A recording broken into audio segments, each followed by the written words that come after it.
Good morning. Good morning. Happy Sunday morning to you. Thank you so much for taking time out of your Sunday to support the channel here on Andrea Speaks TV. I'm your host, Andrea, and I'm here to bring you comments here you can use. Make sure that you share this video, and if you have not already, subscribe to the channel.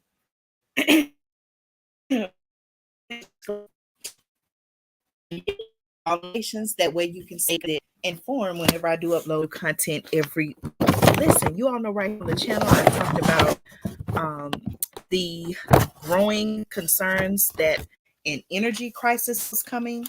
You all know that we talked about blackouts happening, whether it's here in the United States or other parts of the world. And so this morning I wanted to bring some information. This information comes from The Hill, and I wanted to talk to you about the fact that, as the title of the article says, the Department of Transportation declares a regional emergency following BP refinery fire in Indiana. So I want to go ahead and tell you all exactly what happened, what may possibly come, and why you and I, even if we don't live in this area, why we may need to be concerned. All right, y'all. So I'll go ahead and get into it. According to The Hill, okay, the article says a Department of Transportation agency declared a regional energy emergency for 4 Midwestern states on Saturday, which was yesterday, after a fire at an oil refinery in Indiana forced the facility to shut down. Now, the article says the Federal Motor Carrier Safety Administration made the declaration to address the need for the immediate transportation of gasoline, diesel, and jet fuel for the states of Illinois, Indiana, Michigan, and Wisconsin. The article says the declaration allows the states to be exempt from certain federal regulations to manage the emergency. It will permit motor carriers and drivers providing direct related assistance to the impacted states not to abide by regulations setting a maximum driving time. Okay, now the declaration also states drivers are required to take, meaning the truck drivers, the fuel delivery drivers, they are required to take a 10-hour break when moving from emergency relief efforts to normal operations. The total amount of time they engage in emergency effort exceeds 14 hours. This regulation, according to the article, also applies if the total amount of time combined from emergency relief and normal operations exceeds 14 hours. Now, Reuters, the news outlet Reuters, reported on Wednesday that BP, okay, I believe that stands for British Petroleum, okay, you correct me if I'm wrong, but maybe you have BP gas stations in your hometown. Reuters reported on Wednesday that BP shut down some of its units at its Whiting, Indiana refinery due to what the article says was an electrical fire. Now, the fire was extinguished, and the company said it was deciding when the affected units would restart. Okay, so leading up to all of this, okay, according to the article, they're saying that there was a fire. Okay, there was an electrical fire at, if I'm not mistaken, I saw in another report that this is supposedly one of the largest refineries here in the United States. Okay. All right. Now, according to the article, there were no injuries at the electrical fire at the Whiting, Indiana facility refinery. The refinery handles more than, listen to this, y'all. The refinery handles more than 430,000 barrels per day.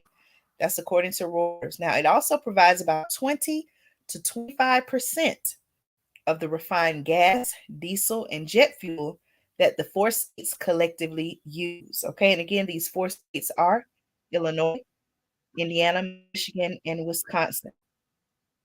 Okay, Whiting is located on Lake Michigan near the state's border with Illinois. Okay, the Michigan governor, Gretchen Whitmer, issued an executive order on Saturday to exempt motor carriers and drivers transporting gas and diesel fuel from the maximum weekly and on duty limits. Okay, the order also accelerates the transition of fuel supply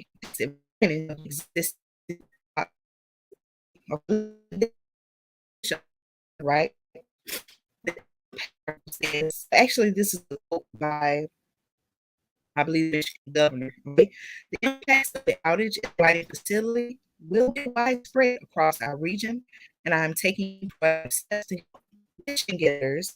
It says get the fuel they need to drive their cars and help businesses keep their trucks moving. I'm sorry, she said in a release. Okay, the governor of Michigan is people apologize about that. Okay, let me read the quote again. Okay, according to the Michigan governor, she was quoted saying the impacts of the outage at the Whiting facility will be widespread. I'm taking proactive steps to help Michigan get the fuel they need and help businesses keep moving. She said in a release. I help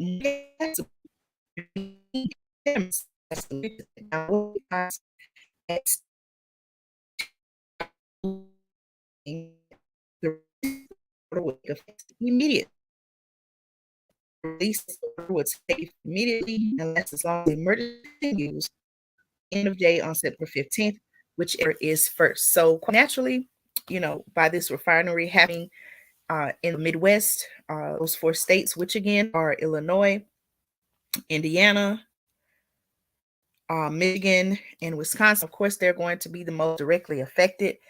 And this could mean for many residents in those areas, it could mean fuel shortages. It could also mean a spike in gas prices. You and I, we've discussed right here on the channel about how, at least in my area here in the Southeast and other parts of the United States, how it seems like gas prices have fallen compared to where we were a month ago, even, a few months ago, right? And so, we need not be fooled by those lower gas prices. We know that there are many areas of concern for our current economy. Well, I want to, give you something to think about or issue a warning that even in my area, okay, your area, other parts of the United States, it very well could be that they have to take gas or divert gas from our areas to transport to those 4 states in the Midwest to help them with their energy emergency. Okay, so I want you to think about that, that there could be possible fuel shortages because of what happened, the electrical fire at the refinery. And it could also mean not only fuel shortages, but for the fuel that is available in your area, it could also mean an increase in prices. Okay, so I just want to bring this news to you, let you know exactly what's going on so that you can make a plan to prepare. You may want to, even today, go to your gas station before, possibly before there are any price increases or lack of fuel, and go ahead and fill up your gas tank. Okay. All right. You let me know in the comments if this information was helpful. Are you seeing any changes in fuel shortages or gas prices in your area? Leave a comment below. And as always, thank you so much for supporting the channel. Also, I want to let you know that you can follow me on Instagram. I do have an Instagram page at Andrea Speaks TV. Also, if you would like to submit articles to be included, if you have some news going on in your area and you would like to submit articles to be considered for future broadcasts, please email me at andreaspeakstv@gmail.com. Again, my email address, if you would like to submit an article to be considered for future broadcasts, you can just email me at andreaspeakstv@gmail.com. As always, thank you all so much for tuning in. I appreciate you, and y'all take care.